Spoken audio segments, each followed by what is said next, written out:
a vintage NEC APC PC tower. This one's probably from the mid 80s or mid to late 80s. Just want to have a quick little look because it's so old.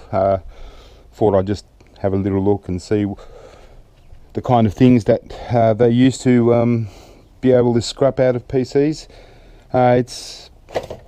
I've started to scrap it a little bit, but as you can see, it's very much the same as a modern PC, or it's got some different things. The slot cards are certainly a lot bigger, and the CPU is a lot different. Instead of being under a heatsink, they're kind of like just sort of mounted on their own. So I'll just quickly have a little quick look. Obviously we've got a huge old power supply unit, the switching kind, and I might actually get this tested and see if it actually works. It might, you know, someone might still be interested in this if it works, just for a restoration of a vintage PC. But this one looks like it's been partially scrapped, so not going to expect everything. I think the hard drive would have already been removed. It's got that's the front of it anyway. So it's the Powermate 1 Plus NEC. It's missing one drive. It's got a 5¼ inch floppy drive. So that's pretty interesting.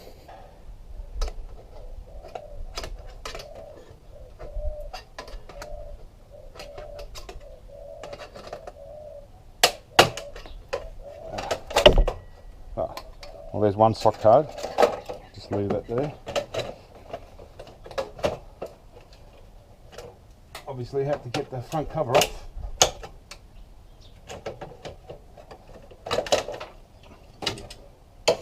That would help. Like even this front cover, because it's in reasonably good condition, you know, even this front cover, depends where you are in the world. Like in the States, I'd imagine that, you know, you might be able to keep this and sell this to someone that needs a replacement. So that's the 5¼ inch floppy, and as you can see, it's mostly all aluminium, and some nice gold fingers there. So there's a little circuit board here, and so don't really get much for them scrapping them out. So it's the kind of thing that it's worthwhile just sort of keeping it as it is. So a lot of this vintage stuff, you want to be a bit more careful in, and not necessarily scrap everything out, but try and it's more for component recovery, I suppose.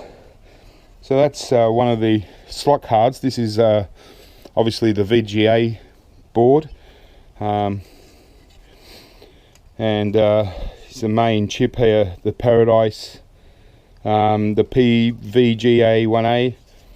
This chip here alone could probably sell for probably 20 or 30 bucks.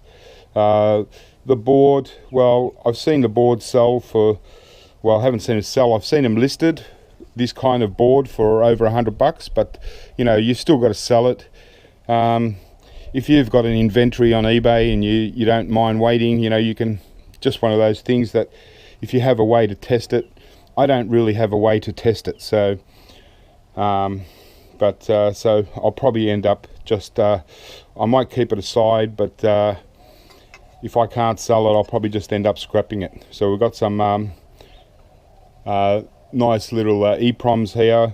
These are actually, I'm pretty sure that these are the RAM or a memory kind of EPROM. Got 4 really large crystal oscillators here, and I bet they would have some gold in there as well. But this chip here, this one, yeah, definitely be able to get this, even just to sell this chip alone. If I can't test the whole board, you know, before if I scrapped it, could even sell these memory chips, you dated 1988, and this one's also dated 1988. So yeah, it's a very nice board, definitely one to keep. It's another type of board. Yeah, it's not bad. It's got some nice gold pins and fingers. Got a tantalum capacitor there. Got this little chip here. It's from 1987. So, you know, it might even pay to look up this board. And how's that? It was made in Ireland. You don't see much electronics, you know, computer stuff actually made in Ireland. Yep, so and we've got a huge motherboard here, and it's looks quite nice. Like even these IDE slots, like you might be able to see the gold plating in there. It's just beautiful, really heavy gold plating, you know. So, or you know, if you ever see vintage electronics is really worth some good money, whether to for collectible or just for gold recovery. Get good value. Like this this motherboard is very heavy, and it's, you know, a lot of these IDE slots that you know, really good gold, and these look like, you know, kind of like CPU kind of things. Again, each one of these you could sell as just on their own. You got this one here, that might actually be the CPU. It looks like it, sort of like a long IC chip. It's the YAN 25D05, and these look like the again, the RAM. So even these RAM modules can sell. Like, you know, these things can sell for 15-20 bucks each, you know, every chip. And this CPU may be a bit more. So, you know, you can, if you took your time trying to sell them, you might get 100 bucks or more just for the chips. And down here you also got all these other IC chips that you know, would be good for gold recovery. So yeah, really nice. Other side, nothing. And even the board itself could be sold, but again, I haven't got any way of testing it, and so it's, you know, it's not really worth trying to sell it and then only to get it back in returned and having to give them their money back and losing postage, and you do that a few times. So better off at least just trying to sell these chips, and the rest we can depopulate. And I've got some quite nice tantalum capacitors here. Hope you can see them. They're blue ones with they've got the stripe across the top. You can see maybe the positive symbol on them. Very unusual tantalum capacitors, but they're definitely tantalum. And crystal oscillator, crystal, a couple of small crystals here, another crystal oscillator. Yeah, very interesting. So yeah, the hard drive's been taken out, so that's all we got out of it. We got our main board, a slot card that I need to, you know, look up to see if it might be worth selling. You know, even if you get 10 bucks for it, you get more value than scrapping it. But this one, this slot card here, if it worked, you'd get 100 bucks for it. But I'm not sure I'm going to be able to get it working. So these proms are all removable, these chips here. So they're well worth just checking out the numbers and seeing and taking them out carefully and trying to, you know, sell these chips on their own. So I've got quite a collection of IC chips that I'm going to try and sell. So I'll put this whole board, and I won't remove the chips until I actually sell them, and I'll just leave them on the board. I can always recover the rest of the stuff off the board another time. We've also got nice tantalum capacitors there, the blue ones. And yeah, this chip here, I'm pretty sure you can get probably, you know, at least 20 bucks for it. It's a really nice big chip. Any less, much less than that, I'd rather just keep it for gold recovery. All right, so that's that, and the same with the 5 1/4 inch floppy drive.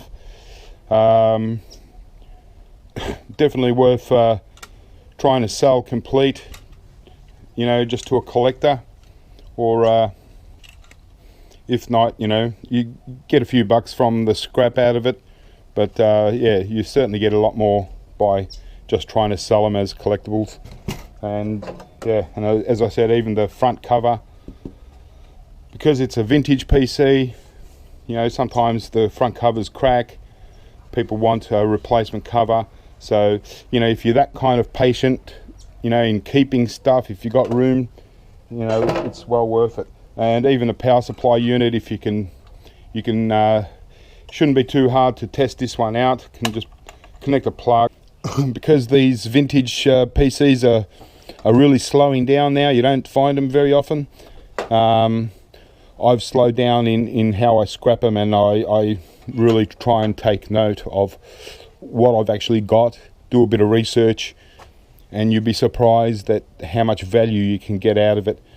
Like this, if I scrapped all this for precious metal recovery, there might be, I don't know, 25-30 bucks worth of precious metals here, but I might be able to get 25-30 bucks just for one chip.